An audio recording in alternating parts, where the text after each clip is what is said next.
So if you're broke or you don't know what business to start, by the end of this video, you will know what business to start, who you're gonna serve, how you're gonna serve them, and the exact message to send to get your first 5 customers. I'm a co-owner of Skool.com, where we help tens of thousands of new people every single month start their first business online. And right now, 1 out of 2 people who start a paid community on Skool make their first dollar. 1 out of 2. This process I'm going to show you works. So there's 5 parts of this framework and then 2 bonuses. One is that's advanced and one that'll give you next steps on what to do with this so you can make your first dollar. So it starts with the what, which is what is your business actually going to be about? And so I use something called the 3 Ps framework. All right, so you can write this down, the 3 Ps. And that's because almost all businesses get born of one of these 3 Ps. And the first is pain. So it's something that you went through personally and had to overcome. So a friend of mine has a wife, well, they're married, and they have 9 kids. And so in her going through this process, she was like, well, what would work for me? And I'm like, well, you have 9 kids. So I'll bet you that you just making lunch for 9 kids every day is probably a process. She's like, oh yeah, I have this whole thing that I do so I organize it so everybody has their own bags and they all know who it is. And then I can do it in a time that's cheap for me and gets them all the food that, all the protein and all the other stuff. And she's like, I have a system around that. And I was like, that is the beginning of a business. The second is your profession. Meaning what you do for a day job or what you've done in the past. I've recently made a video about a lady who quit her job as a registered dietitian at a hospital and then started teaching other registered dietitians how to bill insurance.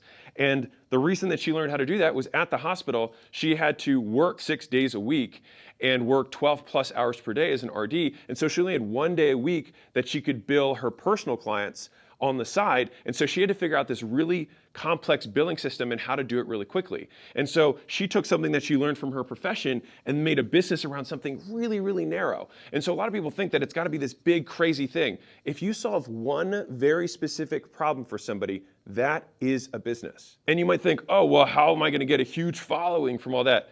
This particular individual has 5,800 people who follow her on Instagram, and she takes home almost $1 million a year in income. And so if you're an accountant or you do HR or you edit videos or you do whatever, like every single job that exists in a business means that fundamentally people exchange money for the skill you have. And so any professional skill that you do in a business, you can do as a consultant or as an independent contractor or teaching other people in that profession. There's lots of tree branches that come off of that, but this is the second big category that businesses are born from. The third bucket of P's is passion. These are the things that you're always interested in. These are the articles you read, these are the YouTube videos you watch, these are the podcasts that you listen to in your spare time. It's the stuff that you're just inherently interested in, that you can't get enough of. And so for me, personally, I was somebody who was into fitness. It was what I was reading. I was reading T-Nation, which none of you guys have even heard of, but it was this blog online that had all of the lifters in there and all these trainers and coaches that were talking about stuff. And every night I would eat my meal and I would read whatever the new T-Nation articles were. And I did that every single night. And that's what my passion was. And when I went to work, the guys that I worked with are like, dude, if you don't start a gym, they offered to front me the money to start the gym because I was so obsessed with fitness at the time. And so if you're like, okay, well, I overcame food allergies, or I am an accountant, or I'm into painting model cars, got it, but how am I going to turn that into a business? Don't worry, that's what I'm covering in step 5. So let me break this belief for you really quickly, that you need to get the perfect pick on the first try.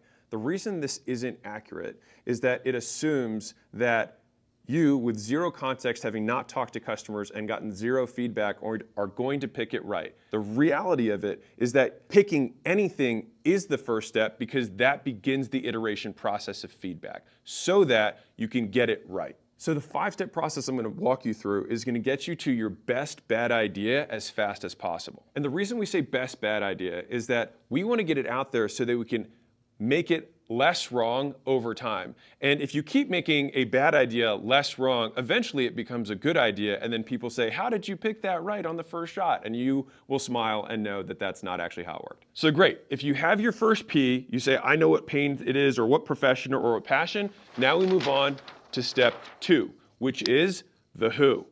So who are you going to do this what for? There's 3 categories that the who's are going to fit into. The first is people like you.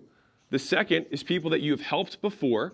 And that can be for money or not for money, but I'm assuming if you're watching this video that you haven't helped them for money, you just did it as a favor, which I'll tell you my story about that in a second. And the third is people who you think are underserved. Now, this is probably the more formal way that people look at markets that are growing, that you think there's an emerging trend. It's people that have this huge demand and they're underserved. This is probably the most formal way of doing it. But most businesses that come from, I would say, the heart or the mind come from one of these two things. I went through this thing and then I took a long time to figure it out. And now that I have figured it out, I want to help other people who are like me figure it out. Sarah Blakely was like, man, none of these underwear hide the bad and show the good. And so then she created Spanx. And then Spanx went on to sell for $1 billion to Blackstone, I think earlier last year.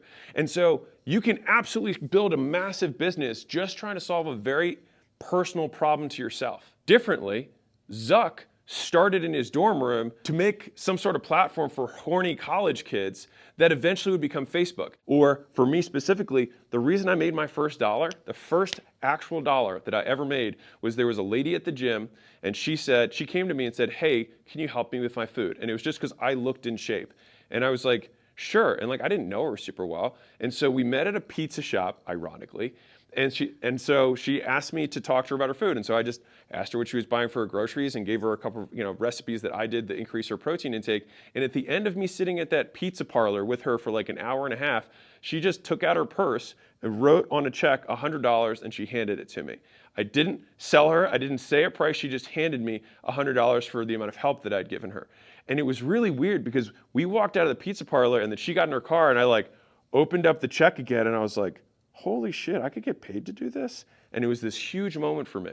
And forever, always grateful, Sandy Smith. So once you figured out whether it's someone like you, someone you've helped before, or an underserved market, you pick one of these three things and then you plug them into this, which is a call out. And so the call out describes the person back to them. And this is gonna be important for what we use in one of the later parts of this. That's why if I had to pick one for you, I would have it be this one, because you already know what it's like to have the pains of this person. You're usually in the demographic, you're in the age group, and so you probably know a lot of the aspirations and dreams that they do rather than having to do the research. So this is the quick and dirty way, and many, many, many businesses are started this way. And in my opinion, this tends to make mercenaries, this tends to make missionaries. And so what I mean by that is people who start purely based on analyzing markets and trends and things like that, they're in it for the money. They don't really care about the product or even the customer. But if you're helping people like you overcome something that you overcame before, you know their pain and you will care that much more to deliver an exceptional product and improve their experience over time. And I think this is what keeps you in it for the long haul. And when you look at some of the biggest companies out there in the world, many of them started with a founder in a garage with some problem that they hated and then tried to fix. So let me draw this on a new page to give you a really clear idea of why this next part is important. If you're just like people like me, that's not descriptive enough to get really clear on the avatar. And so I think about it as having 5 kind of frames that I think through to narrow down my avatar. I've got the age, gender, profession, like before, because if you are going to use profession, then you might as well say it. Got their problems or their pains, and then we've got their interests or passions. And you'll notice these are more or less the 3 Ps from before, okay? And so what we do is you want to pick 3. And so let me give you an example. So if I'm looking for 35-year-old men, it's not narrow enough, right? Or if I just said 35-year-olds, not narrow enough. 35-year-old men who were accountants. Now I can get even narrower by adding more, but you have to have at least 3.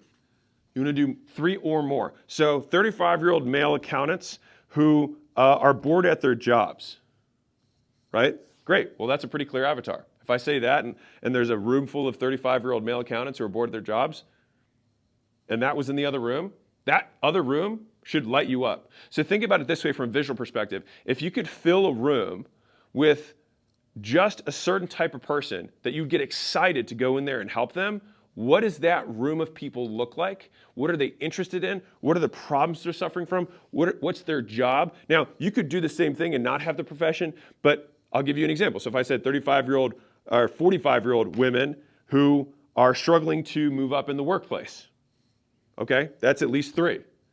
Get the idea? So you just want to get narrow enough that they know you're talking to them.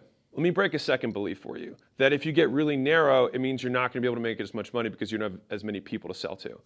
The other part of that is the more specific you get, the more you can charge. So let me tell you something that might blow your mind. So if I sold time management as my thing, that's really, really broad. All right, that's my what. Okay, well, I might be able to charge for my time management PDF, I don't know, 19 bucks. Okay? Now, if I said I've got a time management product for salespeople, then all of a sudden, this is probably a $199 product. If I said I have time management for outbound salespeople, then that's going to be even more specific, and this might be a $19.99 product. And if I said I have the entire outbound time management system for garden and power tools, then this could be a $10,000 thing. Because anybody who's this specific with their niche knows that they're going to be able to make a couple sales with this new system and more than pay for it.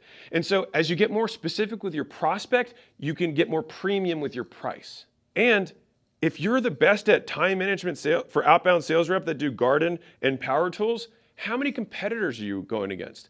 Almost no one.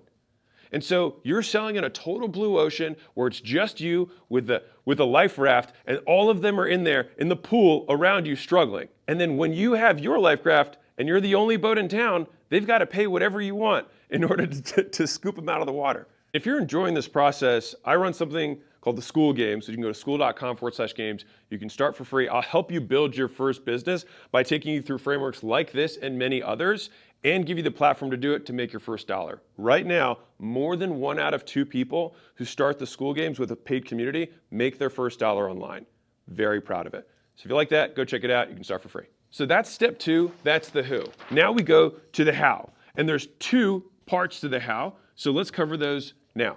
So with how part 1, we think about the upside. This is all the good stuff that you're going to help them achieve or experience as a result of using your thing. All right, so you want to think about how much easier their lives are going to be as a result of using your thing. You want to think about how guaranteed the outcome is now as a result of using your thing. You want to think about how much faster they're going to be able to get what they want using your thing. And you want to be able to describe to them how it would feel to experience their dream scenario. And so if these look familiar, these are the 4 elements of the value equation, but written in the positive. And so the perfect offer is something that is incredibly easy, guaranteed to happen, immediate, and is exactly what they want. And the sub part of this is exactly the way they want to get it. I'll give you a B2B example from Gym Launch. So the average gym makes $30,000 in their first 30 days using the Gym Launch system. Now, the average gym owner makes $36,000 a year in take-home income. So if they make $36,000 a year as take-home income, then we can help them get what they want easier, guaranteed, faster, and exactly what they wanted to do, which was to fill their gym up and make money. Whatever benefits you sell, there's some good stuff. And so we want to say, hey, here's all this good stuff you want, and here's how I make it easier, faster, guaranteed, and this is what it looks like when it's right. That's what we explain with the how part 1. So now that we've listed out all the good stuff, let's flip over to how part 2, which is going to be the bad stuff. And if you think about motivating an individual in general, you fundamentally only have 2 things that are going to increase the likelihood that they do what you want. You either have to take away the bad stuff that they don't want, or give them more good stuff that they want. That's it. That's all you can do. And so thinking about it from this framework has helped me so much in copywriting, in sales. It's like, you're either saying you're going to get this thing or you're going to avoid this thing you hate. That's it. And it's just how well you can describe either of these things, which makes it more and more compelling, which is why picking someone like you makes it easier to describe the very intricacies of their pain. So for example, if I said lose weight fast, that might have worked in the 1900s, but people quickly learn that they can't believe things that people say. And so the more specific you are about the pain and the benefit, the more likely they are to believe you. If I say, hey, stop feeling your thighs chafing when you're out in the sun, that's a very specific pain, right? And so someone would be like, oh, I experienced that. But it would pass their guardrails and their banner blindness around ads and copy and marketing because it's very specific to their pain. You want them to be like, I can't believe they know this about me, because you know it about you and you just describe it back to them. So now we're going to talk about the bad stuff. So these are the inverse of the things that I was mentioning earlier. So instead of the guarantee, we're going to talk about the risks that we're going to help them avoid. Instead of how fast it is, we're going to talk about how slow it is for them, that they're not going to have to experience that slowness. Instead of it being easy, we're going to talk about all the pain and sacrifice and suffering that they have to go through in order to experience the benefit. So the nice thing with this one particularly, because there's going to be the most meat here in terms of what you're describing, because the guarantee you just say, this is where you state stats and you show what you've done, what you plan to do. The fast and easy, you put a timeline around it and what they can expect versus the timeline of what's bad. And with the ease, there's two sides to this. So one is, what are all the good things they normally have to give up that they no longer have to give up with your system? And what are all the bad things that they would normally have to start doing with other products or other services to solve this problem that with your product, they don't have to start doing? So let me give you an example. So weight loss is simple. So if I have to start working out and waking up early, then that's something bad I don't want to start doing. And so if you use my system, you don't have to start doing this bad thing you don't want to do to get the result. If I want to avoid the negative thing that you don't want to give up, which is, hey, you like doing Taco Tuesdays and eating out with your friends. Normally you'd have to give that up. But with my system, you can keep that thing you like without sacrificing it and still get the result. And so you show both of these that make it easier. Because what makes things hard? What makes things hard is doing things we don't like and giving up things we like. And so if we have our solution that they can not have to do things they hate and keep doing things they love, then they will like that better. You might be thinking, okay, well, I get the good stuff and the bad stuff for how part 1 and how part 2, but how do I get all this stuff? Well, first off, if it's you, then you know what these pains are. If it's not you, then you do the 3-letter method.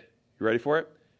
Ask people who you want to sell. So you get on the phone, you reach out to people, and you basically do an interview. Now, a good interview basically functions like a sales call, which is like, what are the problems you're struggling with right now? How long have you struggled with them? What makes it painful specifically? Can you describe what the experience is like when it's not right? Could you describe your ideal experience if it were done the right way? What are some of the things you have to stop doing that you like doing that you don't want to stop doing when you've done things in the past? What are the things that you have to start doing that you hate doing that you've had to start doing in the past?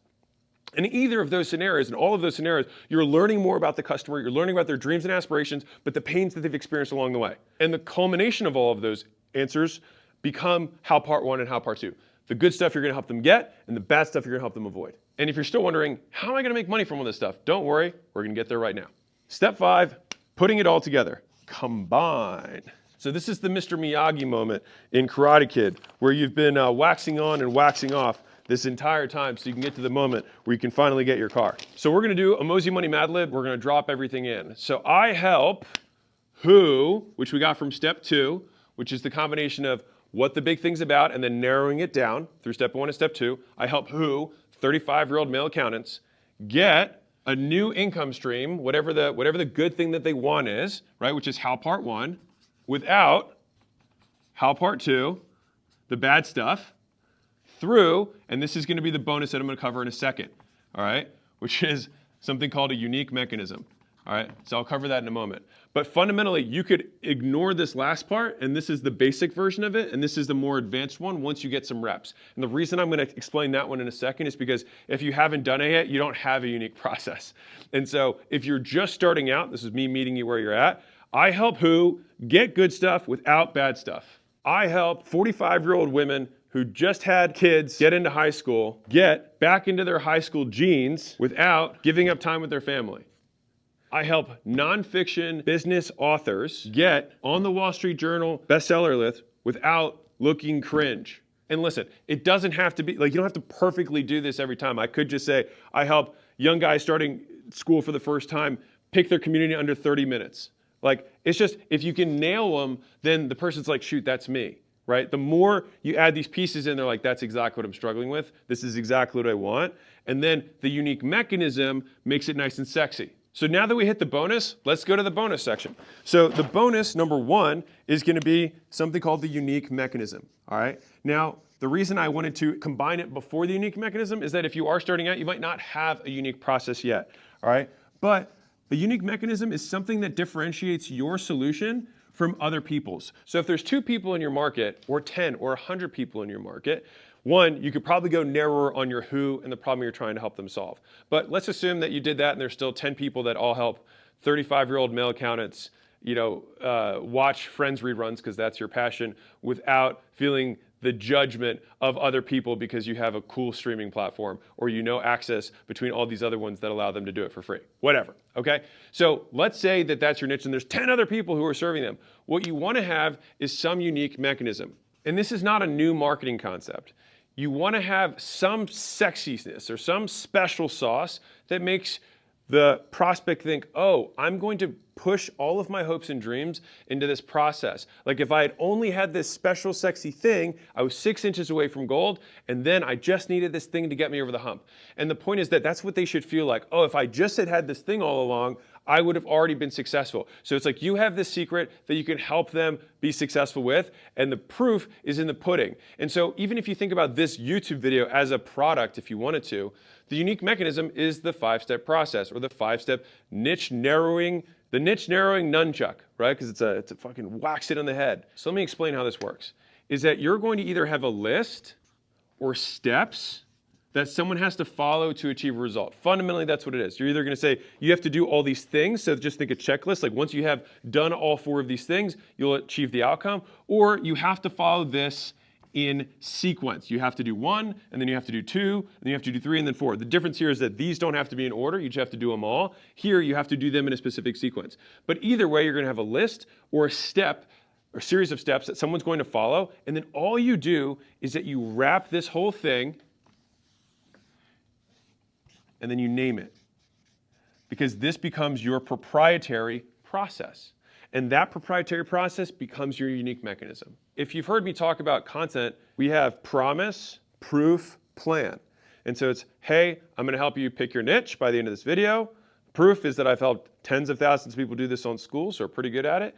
And then the plan is we're going to follow these 5 steps. Ta-da, and here we are. And so that process we can call the Hormozi money niche method, whatever. So if you've heard of P90X, the unique mechanism they had was muscle confusion, right? And obviously a zillion fitness influencers like, there's no such thing as muscle confusion, and they're right. But the thing is it was a unique mechanism. They sold hundreds and hundreds and hundreds of millions of dollars of fitness programs using it. If you look at Weight Watchers, they have a point system. The point system's their unique mechanism. If you look at some of these other ones, they have their XYZ portion control thing. Like they all have a unique mechanism, their way of doing it. Think of this as the vehicle. This is going to take them from where they are to where they want to go, and you're the one who's piloting this ship with them in the back seat, or they're piloting it with you in the back seat with you as the guide. The point is that becomes the special sauce, and everybody should do this, and that's where you can have the naming conventions. I cover naming stuff in my last chapter here on the offers book, where I either like something that rhymes or I like alliteration if I can do it. So as promised, if you're following this process, then you got the what, which helped you narrow down the who. You followed the steps in that to niche down to figure out very specifically who the avatar was, someone like you, someone you've helped before, or someone who's underserved. We did the good stuff. We looked at the bad stuff. We put it all together into one sentence so you can immediately use it. If you're a little more advanced, then you figured out your unique mechanism or your system or your process or your method to put it all together so they're like, wow, this is exactly what I need. So what's this last bonus? Well, I said I'd help you get your first 5 customers. So let's do that. All right, so I'm going to give you the absolute simplest system for getting your first 5 customers using what we just had. And so what you do is you will greet someone, greetings, hello. You will mention something specific about them that's a compliment. You will insert that sentence that we just came up with, and then you'll ask them if they know anybody who could benefit from that. And you will do this for 4 hours per day or until you reach 100. I don't care which.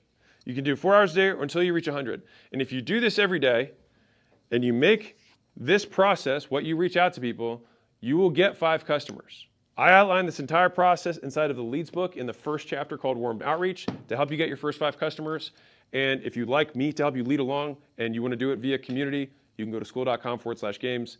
I literally walk thousands of people through this every single month. So we're pretty good at it. Like I said, more than 1 out of 2 people make their first $1 online. So